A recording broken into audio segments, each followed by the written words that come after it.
5月15號下午呢，美方高層結束為期3天的在華訪問，搭乘專機離開北京。抵達本土後不久呢，其在接受福克斯新聞採訪的時候，對外透露2項合作動向，稱呢中國方面呢確定採購200架的波音客機，同時還會進口美國原油。消息一經傳出，資本市場反應十分冷淡，直接用行情走勢給出了態度。當日的波音股價大跌4.73%，最終收報229.2億美元。國際油價短暫起伏之後也順勢走低。一邊是美國官方大肆宣揚此次訪華收穫滿滿，合作成果豐厚；另一邊，華爾街資本用實際交易表達出並不看好的態度，兩者形成鮮明反差，背後緣由值得深究。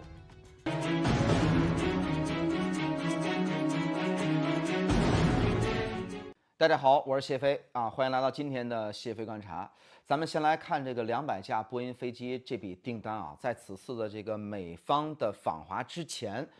市場各界呢對航空訂單應該說是抱有極高的期待啊。多家行業機構預判說，中方大概率會購入500架左右的這個737 MAX 機型，外加呢數十架的這個寬體的客機，整體交易規模可達數百億美元。可是呢，最終敲定的200架訂單還不到這個市場預期的一半。不少的業內分析師直言啊，說這樣的結果呢，讓資本市場大失所望。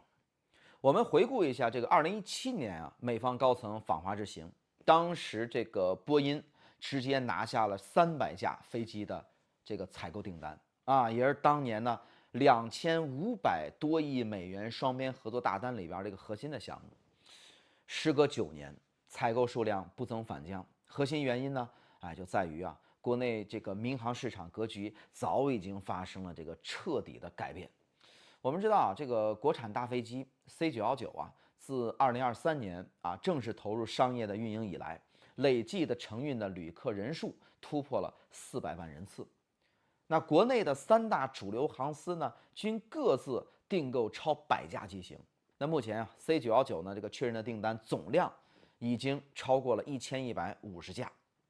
那麼按照規劃，2026年的國產大飛機的這個交付數量最少達到28架。臨港的全新總裝生產線也在加緊的這個施工建設。那雖說這個現階段的 C919呢還存在這個，比如說像產量不足發動機供應受限等等現實難題。那麼但是呢，國產民航客機替代海外機型的整體趨勢已然明朗持續壓縮波音在華市場的份額。如今中方呢再也不必像這個9年前一樣，依靠大額的民航的客機訂單維繫雙邊的這個經貿關係。這200架的這個採購訂單是吧，更多只是顧及雙方的這個情面達成的合作，力度適中，絕非誠意十足的這個大額的合作。我們再來說說這個美方提及的對華原油出口一事美方呢高調放出相關的消息，中方卻始終態度謹慎，沒有做出明確的回應。早在5月6號我國外交部的發言人呢就做出表態，說中國的能源採購相關具體事宜需諮詢國內主管的職能部門那麼針對霍爾木茲海峽的緊張局勢，中方始終呼籲各方保持克制，避免局勢進一步的惡化。你看這番表態呢，直白來講就是中國的能源採購的品類、渠道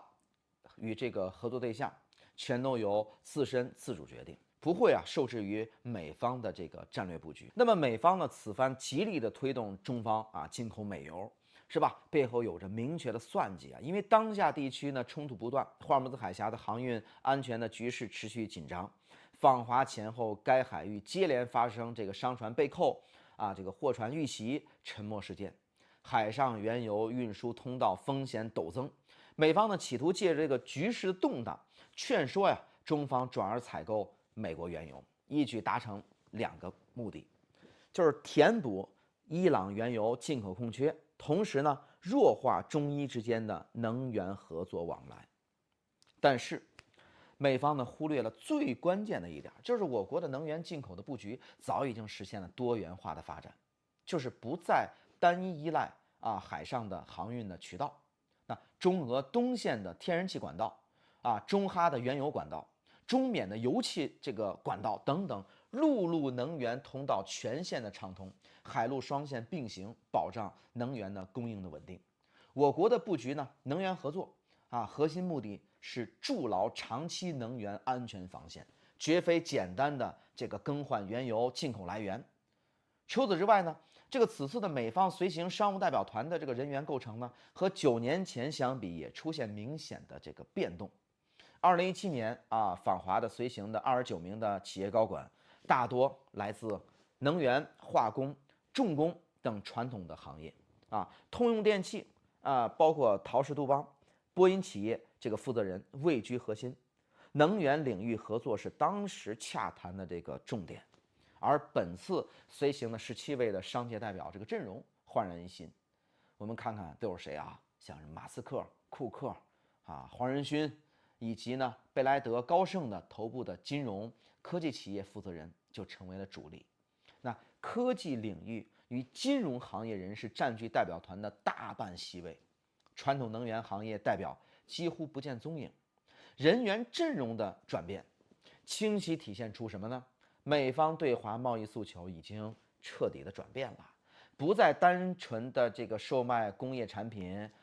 能源物資，轉而全力爭取國內的 AI 芯片市場的准入的一個權限，打通金融服務的合作的渠道，牢牢把控全球科技供應鏈主導權。那麼飛機採購包括原油貿易，僅僅是對外展示的一個傳統的合作名目。那事實上呢，中美雙方對於這個此次訪華取得的合作成果，認知層面存在這個本質的差異。美方高層身處國內政治環境之中，臨近2026年11月的中期選舉民眾的支持率是吧起伏不定，急需實打實的這種外交成果來穩固自身政治地位。因此不斷的對外宣揚這個200架的飛機訂單、原油採購合作，依靠直觀的合作數據，營造一個外交成效。反觀中方呢，歷經多年的貿易摩擦、科技領域的封鎖以及反覆的這種關稅的這種博弈，那麼如今呢，在雙邊的對話當中，底氣十足。中方看重的從來不是單筆的短期商品的採購訂單，是吧？我們可以買誰都可以買，什麼都可以買。關鍵是我們想要敲定長期穩定的雙邊經貿合作準則，理清關稅協商細則，規範市場的開放尺度，劃定科技產品出口管控的範圍。你看，這些才是雙方洽談的一個核心的重點。總而言之吧，這個美方奉行功利化的交易式的外交，注重單筆合作體量以及呢短期內帶來的這種政治效益。中方呢這個堅持穩健長遠的框架式的合作思路，力求呢搭建規則清晰、可持續發展的這種雙邊經貿合作體系。理念與訴求的不同注定雙方對此次這個訪華之行的評判標準截然不同。那對於這個美國而言呢，200架的這個波音客機的訂單、原油採購的意向，已經是難得的一個外交突破了。站在中國立場來看，這些合作僅僅是顧及雙邊關係，做出一個禮節性的配合，是吧？大老遠的10幾小時的這個飛機飛到北京，專門為了見一面，帶了這麼多人，那不買點，說實話，這個說不過去。那真正關乎長遠利益核心磋商，依舊尚未正式落地。好了，感謝收看今天的謝飛觀察，希望各位的點關注，我們下期節目再見。